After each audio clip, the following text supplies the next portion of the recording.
guys. Naninilaw-nilaw pa yan. Guys, meron na naman ako na-discover pampalinis daw ng shoes. At currently, merong 15,000 sold. At ngayon, i-check natin kung legit nga dahil meron tayong dala ditong shoes na hindi ko pa nalalaban. So, makikita nyo naman guys kung gaano nakadumi yan. So, this one guys is goods na goods daw sa may mga white shoes. So, wala naman akong white shoes. Eto lang. Kaya ngayon, i-check natin.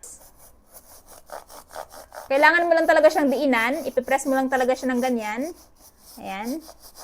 So, yung half side lang muna ng sapatos natin, yung ipapakita ko sa inyo kung mababalik or marerestore ba niya yung puti nito. Para tingnan natin yung difference nung ginamitan natin itong white shoes cleaner. Kung effective ba siya at talagang curious ako bakit ang daming sold.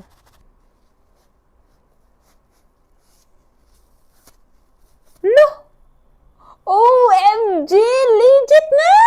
Ito yung kabilang side, guys. Naninilaw-nilaw pa yan. So, ito yung side na na-brush natin, guys. At ito naman yung side na hindi natin na-brush at hindi natin pinakailman. At masasabi ko talagang legit nga. No wonder ang daming sold nito ngayon. Ayan. At napakamura lang nito kung bibilhin nyo. Kaya naman kung meron kayong white shoes dyan or white shoes yung ginagamit ninyo at gusto nyo maging instant puti, hindi nalalabhan, ito talaga yung may re-recommend ko. So, 129 pesos lang to guys. At kung gusto nyo ding itry to, ayan, ilalagay ko na lamang yung link nito dyan sa Yellow Basket.